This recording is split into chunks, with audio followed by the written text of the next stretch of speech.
Ballet Nights is not like every gala out there. We've really got to know each other quite well. We've become friends, I think. We went to space. We did. In not spandex, but space and spandex sounds We good. did. Because you often say to me, have you thought about this? And most of the time I'm like, yes.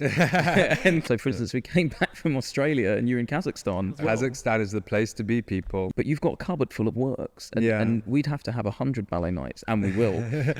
I want to know about cats. No, basically. you're not going to know about the cat. Well, they've met each other on FaceTime as well. We do sometimes FaceTime our cats with each other. Yeah, a little bit. Welcome back to the Ballet Nights Podcast, the podcast where we bring you closer to the artists and their stories. My name is Jamiel Devernay-Laurence and I'll be your host, and today's guest is a principal of English National Ballet and an international gala star, Gareth Haw. How are you today? I'm really well, actually. A little bit nervous, actually. Nervous? Yeah, a little bit nervous, so I will relax, don't worry. I like to give our audience the truth and what we're up to. Right. So hopefully that makes you less nervous. Yeah, I don't know. I'm sure it will. But we've really got to know each other quite well. Yeah. We've become friends, I think. And we actually first met through the wonderful David Dawson. So just before Ballet Nights kicked off in September 2023, I was speaking to David about having his work in the show. And he gave me the kind of dancers to talk to and contact, and obviously availabilities and things all over the place. But when I spoke to you, it was actually a yes before I'd given you the details of what was happening, when it was happening, and why it was happening. And since that time, you've performed in Ballet Nights 2, 3, I think you performed in Ballet Nights 5, and you performed in Ballet Nights 6. And most recently came with us to Brisbane. Yeah. Why don't we just jump in there? So Brisbane, tell us about that. Brisbane. Brisbane was our latest Ballet Nights adventure, and probably to a certain degree the biggest one. First international tour for Ballet Nights, went all the way across the world. We went as far as we could go. Basically, yeah. And I wasn't involved in the master classes leading up to the performance, but I danced in the performance, a beautiful venue. We had a really good week, a lot of fun. That was the Thomas Dixon Centre in Brisbane, which is where Queensland Ballet are based. Yeah, and exactly. It was the biggest for another reason, wasn't it? Because it literally is the biggest stage I think I've ever seen. Yeah, it's beautiful facility, amazing setup. We had a great time. I danced Swan Lake Act 3 and Giselle Act 2 with Shori. With jet lag? With a lot of jet lag, I have to say, with a lot of jet lag. But we had a good time, we had a good show. And it's good that we are taking the international voice across seas now, so it's good. Literally the voice, your voice. But now your voice for the first time, which is why I thought for our audience, we could dig into your story, which is what we're all about. And the first thing is that you didn't start your career in London, so you were over in Germany. Yeah. In Dresden, if I'm correct. Yeah, exactly. And so you moved, after a very full career actually there, you moved over here to London. So if we join you in that moment, it's been about 14 to 18 months now? Yeah, we're almost getting to 18-month point. I had an amazing time over in Germany, fantastic company at Semperoper Ballett, danced huge amounts of repertoire, experienced incredible artists, choreographers, and I really feel that gave me a great foundation to move back to London. And then the director of English National Ballet, Aaron Watkin, was the previous director of Semperoper Ballett. And when he made the move to English National Ballet, he, Sangeun Lee, my partner, dance partner, for everyone to know.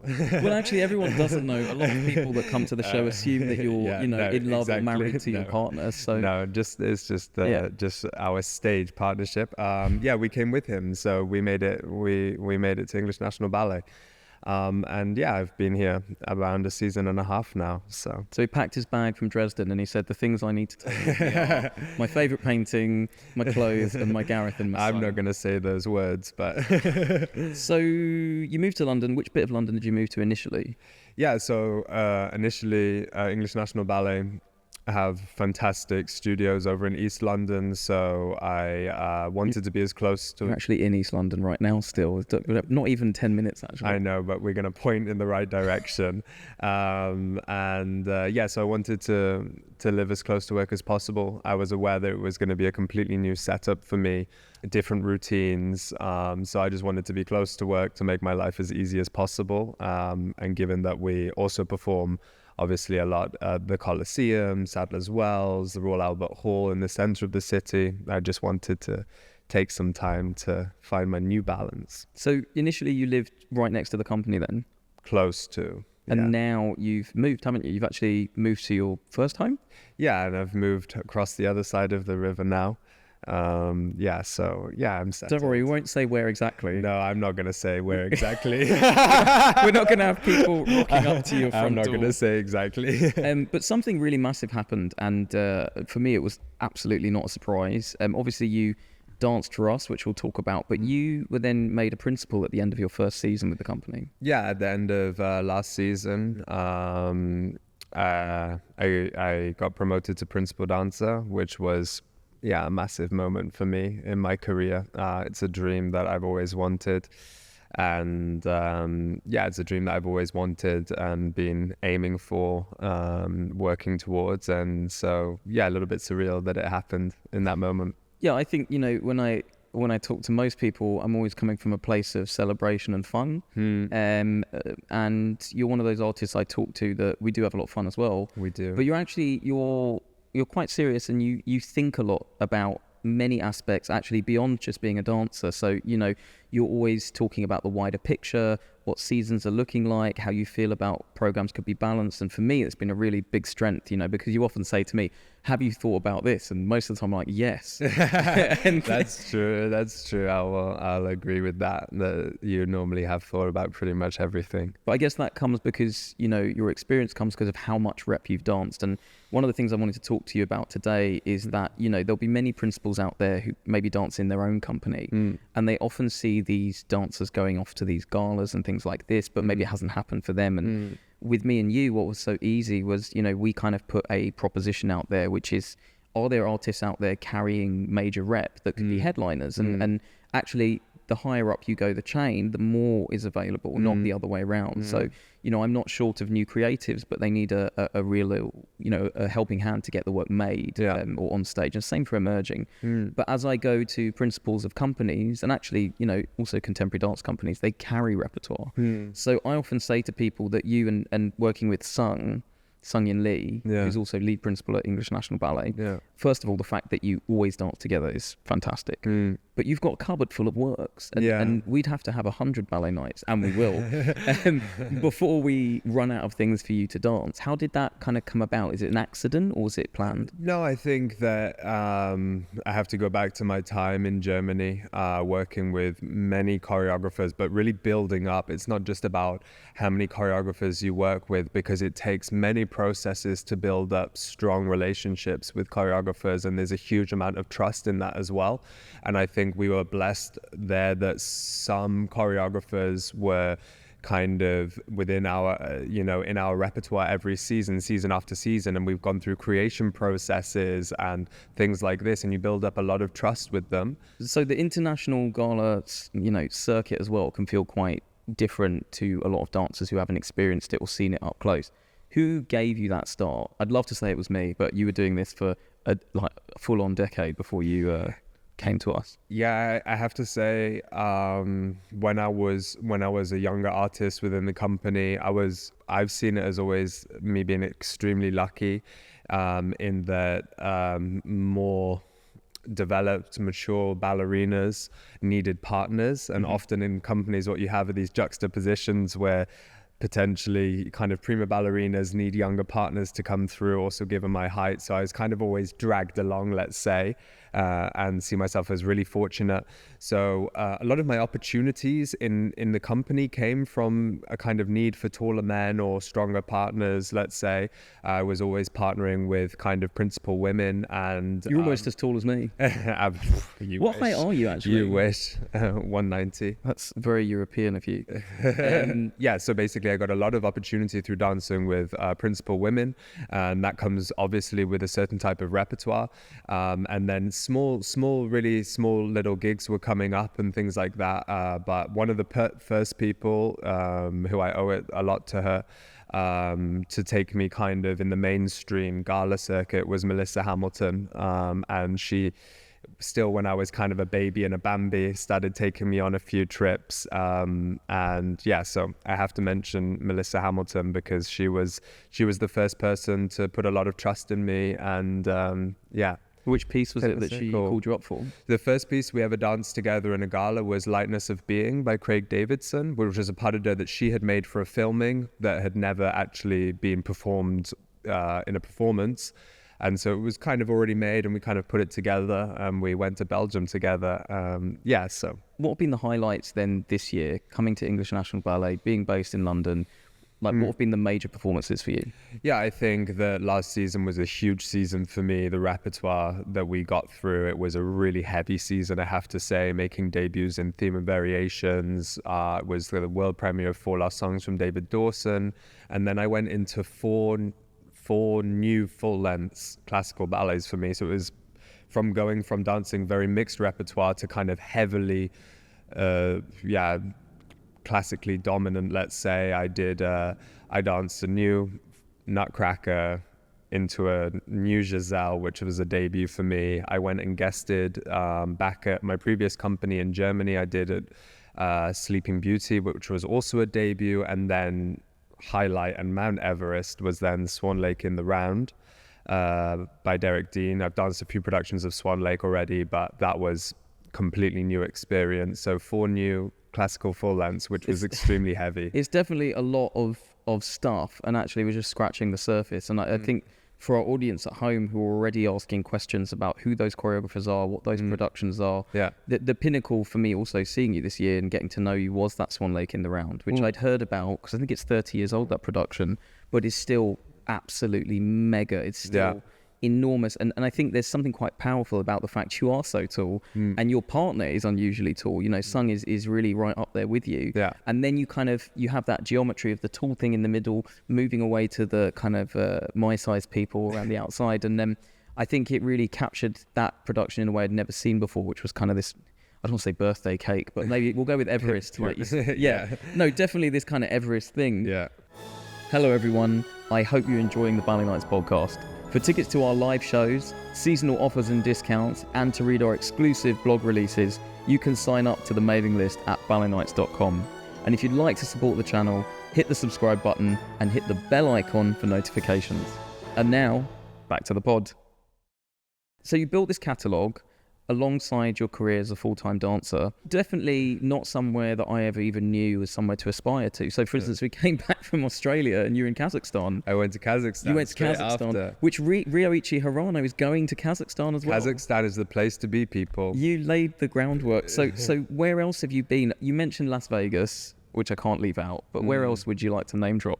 No, I think honestly, instead of specifically saying certain destinations that I've been to, I'm very fortunate to travel like to certain places that wouldn't necessarily be your ideal holiday destination or places that you wouldn't particularly pick on a map to travel to. And I think that that's one of the most wonderful things about this time in my career is traveling to these kind of, let's say, different nations and experiencing their cultures and their way of lives. And art is art, you know, we don't need a language for our art form, let's say. And I think that that's one of the most incredible things. You turn up in these theaters, like we can't communicate at all, but the show happens. And at the end of the day, you just need kind of a set of eyes to experience our art form. And I think that that's insanely beautiful.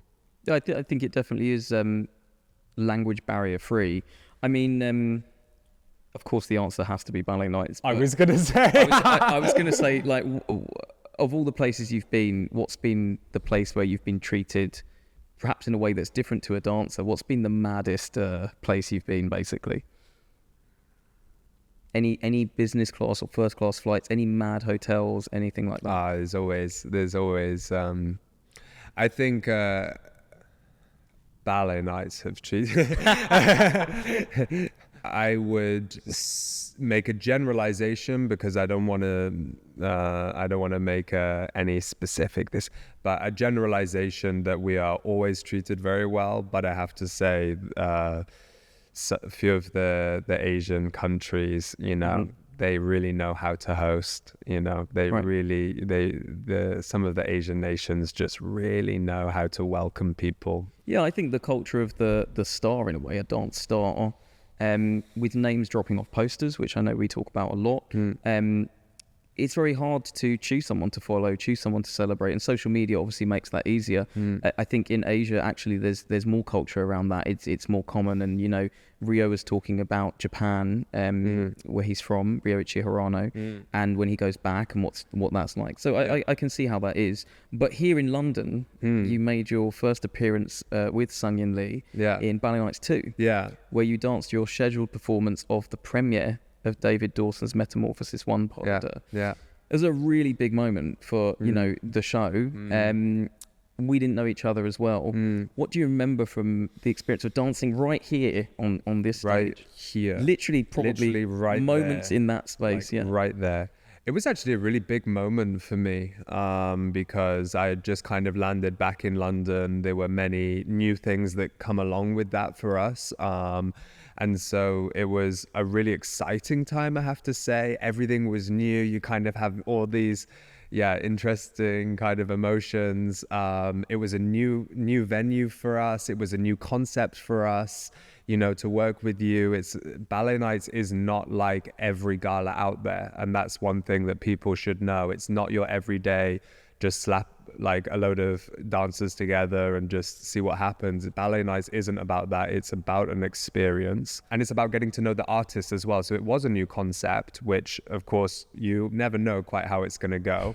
We were really fortunate to work with David Dawson quite intensely before the performance. So I think that we were really confident in how we were going to present ourselves, especially to what to us was a new audience for us. We didn't have let's say like a fan base or anything here, but I think we were confident that we were going to deliver some of our best work, let's say.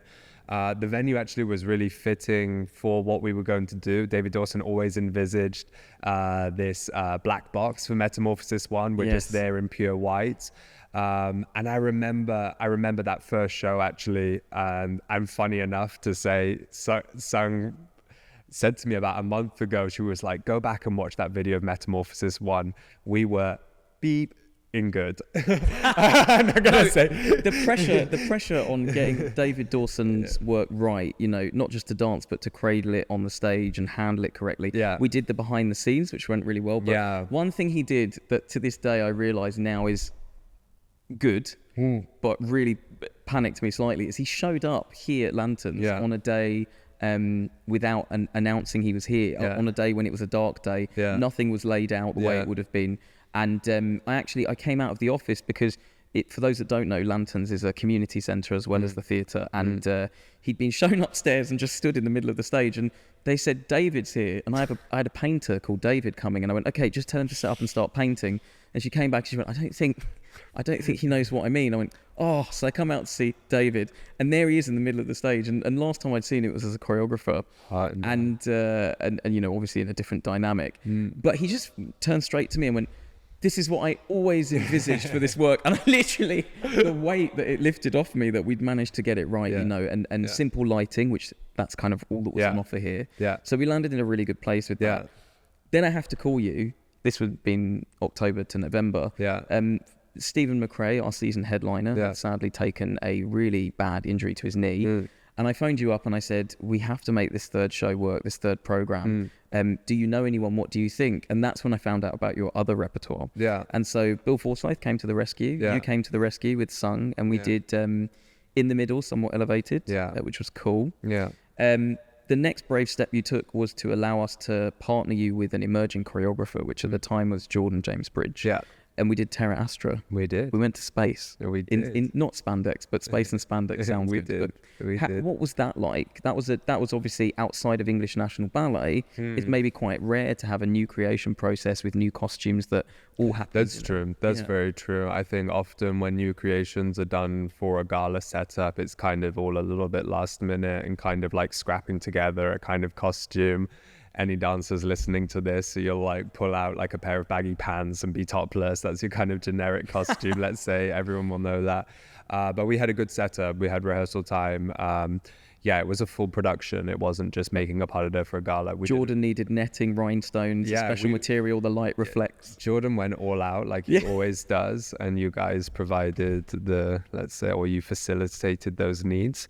We put together a new pas de deux, which is kind of interesting for us. Jordan, I'm sure, as we've already spoken about, has a very unique style of way of moving, and so it was kind of a different challenge for us to try and experience. And tough alongside a full-time job and new creations and repertoire happening and But it was worth it. All the cool stuff you get up to. So one of the most special moments for us at Ballet Nights is when you and Sangeun Lee dance White Swan pas de deux. It's Act 2, isn't it? Yeah.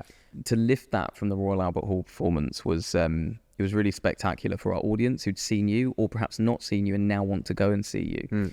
And you did it here and you did it at Cadogan Hall as well. Yeah. And one of the things that the audience kind of fed back is that in both settings, of course you were exquisite, but it kind of changed the way it felt. How do you deal with doing these kind of big recognized numbers that everyone's got an opinion on in these different settings? Yeah, I think every artist has to be aware of the setting that they're in and the audience that they're performing to. Of course, the Royal Albert Hall was humongous space, and here is a very intimate space, which was kind of one of those kind of pillars that Ballet Nights was built off of, being up close, right in front of the dancers. And so I think that what we try to do is sometimes when you take these pas de deux out of the context of the full length ballet, they become kind of out of place and kind of look a little bit off. And so I think especially when we brought it to Ballet Nights, we focused on the kind of intimacy of it. And we just still try and tell the story, even though it is potentially out of place. We just try and captivate people for that moment in time, let them live their fantasy as well, and just draw them in. It's an accolade, a small one, but you and her are absolutely my favourite version. And I've seen a few versions since, and I think I've got used to how you do it as well. So, you maintain the winning position on that one for sure. So it goes without saying that we hope to have you back at Ballet Nights again on a live show. I'm guessing with Sangeun Lee as well. And so if we have you back, when we have you back, we will have you back. What would you like to dance next? I think that Sang and I are both in positions now where we kind of want to expand our repertoire again, potentially work again on some pieces from choreographers that aren't falling into our season repertoire at the moment, hone in again on a few of our kind of stronger long-term relations with choreographers like David Dawson, William Forsyth, but also challenge ourselves in not doing the ones that we pull out of our bag quite often. So it's more like a massive closet at this point. There's a couple of pas de deux that we've got our eyes on, let's say, and more coming up soon. So I guess the last thing is, if it's not ballet, then what is it? I'm going to be 100% honest and say that I really don't like this question. As dancers, we get this a lot. Like, what are you going to do when you finish? And no. I mean, like, what's your hobby? What do you do when you're not on stage? Okay. I know the answer already. I want to know about cats. No, basically. You're not going to know about the cat. Oh, tell us about the cat. I'm a crazy cat lady. Right. No. Right. Well, so am I. No. Yeah, we both have our cats. It's not just the only thing I've got. You're going to make me sound like quite a sad person. Well, they've met each other on FaceTime as well. We do sometimes FaceTime our cats with each other. Yeah, a little bit, just a little bit. And Constance, my wife, Constance Devernay-Laurence. That's a worry. I'm going to put the cat to a side there. Sure. Very, very busy right now. Lots of traveling, lots of performances. And so Actually, this is going to sound quite sad. Other than all of that and my cat, not too much going on right now. Interesting. Is there something you'd like to explore in the future? I mean, we've had 2 people now who are chefs or chefs in training. Chefs, absolutely not. No. Absolutely not. Something more in the luxury category. Grateful that my mum cooks for me sometimes. Oh, that's nice. Right now, I'm kind of focused on this part of my career, with a lot of exciting things coming up in the future. Yeah, I'm kind of very in the present right now. I'm trying not to look too far ahead. I think I've still got a good amount of jumping left in my legs, a lot of lifting in my arms. So I'm trying not to look too far ahead into the future, stay in the present. Well, I know our audiences love your jumping, they love your partnering, they love all of your dancing. You've given us so many fantastic performances already, but before you go, it's time to pose Darcy.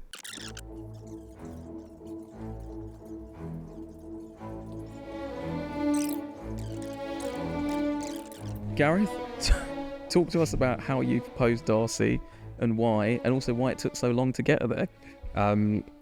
Darcy needs to go and do a little bit of stretching and a little bit of Pilates, I think. She was a little bit stiff in the hips, though she does have actually very flat turnout. Right. I've given her Sangeun Lee turnout. She's showing the shoe. And we've got a little bit of a pulmon going on as well. Excellent. And we've gone from, what you described as a contemporary curve to, pretty flat out smack jeté. Classical, but I like that better. Yeah, flat out smack jeté. Well, on that note, I want to say a big thank you for sharing a bit more about your story with our audience. Thank you for having me. Yes, a big thank you to our audience out there, to our live studio audience, and that was the Ballet Nights podcast. See you at the next one.